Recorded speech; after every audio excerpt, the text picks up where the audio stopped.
തരത്തിൽ യുദ്ധം ചെയ്യാമല്ലേ?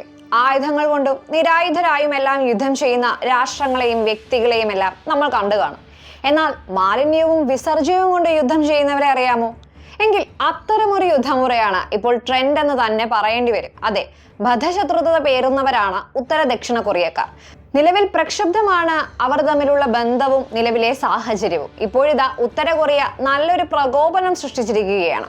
260 ബലൂണുകളിലായി വിസർജ്യവും മാലിന്യങ്ങളും ദക്ഷിണ കൊറിയയിലേക്ക് പറത്തിവിട്ടു. ഇതിൽ പലതും അവിടെ പൊട്ടിവീണ് പ്രതിസന്ധി സൃഷ്ടിച്ചിരിക്കുകയാണ്. ദക്ഷിണ കൊറിയയിൽ നിന്നുള്ള സാമൂഹിക സംഘടനകളും മറ്റും കിം ജോങ്ങിനെ വിമർശിച്ച് ലഘുലേഖകളുമായി ബലൂണുകൾ ഉത്തര കൊറിയയിലേക്ക് വിടാറുണ്ട്. ഇതിന്റെ പ്രതികാരമാണ് ഉത്തര കൊറിയയുടെ ഈ നീക്കം. 1945 കൊറിയൻ കരയെ US-ന്റെയും സോവിയറ്റ് യൂണിയന്റെയും നേതൃത്വത്തിൽ ദക്ഷിണ ഉത്തര കൊറിയകളായി വിഭജിക്കുന്നത്. ശീതയുദ്ധകാലത്തിന്റെ ശ്രദ്ധേയമായ സംഭവങ്ങളിൽ ഒന്ന് തന്നെയായിരുന്നു ആ വിഭജനം. ഇതേ തുടർന്ന് കൊറിയൻ പ്രതിസന്ധി ഉടലെടുക്കുകയും ഇത് 1950 മുതൽ 53 വരെ നീണ്ടുനിന്ന പ്രശസ്ത കൊറിയൻ യുദ്ധത്തിലേക്ക് നയിക്കുകയും ചെയ്തു. ലക്ഷക്കണക്കിന് പേരാണ് അന്ന് ഇരു കൊറിയകളിലുമായി കൊല്ലപ്പെട്ടത്. പിന്നീടും ഏറ്റുമുട്ടലുകൾ ഉണ്ടായിട്ടുണ്ടെങ്കിലും യുദ്ധങ്ങളിലേക്ക് നയിക്കപ്പെട്ടിട്ടില്ല. ആണവ ആയുധങ്ങൾ ഉത്തര കൊറിയയ്ക്കുള്ളത് ചെറിയ മേൽക്കൈ അവർക്ക് നൽകുന്നുണ്ട്. 30 മുതൽ 40 വരെ ആണവ പോർമുനകൾ അവർക്കുണ്ടെന്നാണ് കരുതപ്പെടുന്നത്. ദക്ഷിണ കൊറിയയ്ക്കെന്നാൽ ആണവായുധമില്ല. എങ്കിലും പുതിയ സാഹചര്യങ്ങളിൽ അവരും ആണവായുധ വികസനം തുടങ്ങുമോ എന്ന സംശയം നിലനിൽക്കുകയാണ്. ഉത്തര കൊറിയയിൽ നിന്നുള്ള മിസൈൽ ഭീഷണി നേരിടാൻ പ്രതിരോധ സംവിധാനം വികസിപ്പിക്കുവാനുള്ള പദ്ധതി ദക്ഷിണ കൊറിയ നടപ്പാക്കുന്നുണ്ട്. 260 കോടി US$ അതായത് ഏകദേശം 19,240 കോടി രൂപ മുതൽ മുടക്കിലാണ് ഈ പദ്ധതി.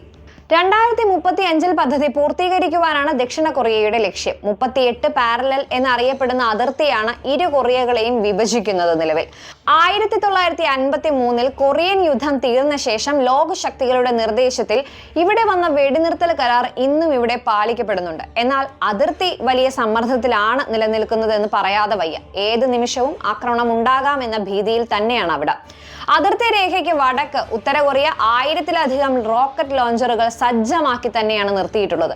ദക്ഷിണ കൊറിയയുടെ തലസ്ഥാന നഗരിയും രാജ്യത്തിന്റെ ഹൃദയവുമായ സോളിനെ ലക്ഷ്യം വെച്ചാണ് ഇവ സ്ഥാപിച്ചിരിക്കുന്നതെന്നാണ് പ്രതിരോധ വിദഗ്ധർ പറയുന്നത്. ഇതോടൊപ്പം തന്നെ മേഖലയിലെ മറ്റ് സൈനിക ശക്തികളായ ചൈന, ജപ്പാൻ, റഷ്യ എന്നിവരോടും ഒരു സൂക്ഷ്മത ദക്ഷിണ കൊറിയ പുലർത്തുന്നുമുണ്ട്.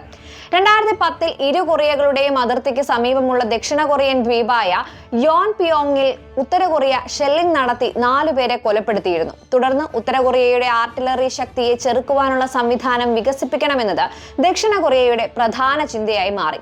ഈ ലക്ഷ്യം മുൻനിർത്തി 100 കിലോമീറ്റർ പരിധിയുള്ള KTSSM എന്ന മിസൈൽ ദക്ഷിണ കൊറിയ വികസിപ്പിക്കുകയുണ്ടായി. എന്നാൽ ഇവയുടെ വേഗത കുറവായിരുന്നു. ഇവ ആർട്ടിലറി സംവിധാനത്തെ ആക്രമിക്കുന്ന സമയം കൊണ്ട് ഉത്തര കൊറിയയ്ക്ക് ദക്ഷിണ കൊറിയയിലെ തന്ത്രപ്രധാന മേഖലകളിൽ പ്രഹരം നടത്തുവാൻ സാധിക്കും. എന്താണെങ്കിലും ചരിത്രത്തിൽ ആദ്യമായിട്ട് തന്നെയാകണം ഇത്തരമൊരു യുദ്ധമുറയെ പറ്റി കേൾക്കുന്നത് എന്നത് പറയാതിരിക്കാൻ വയ്യ.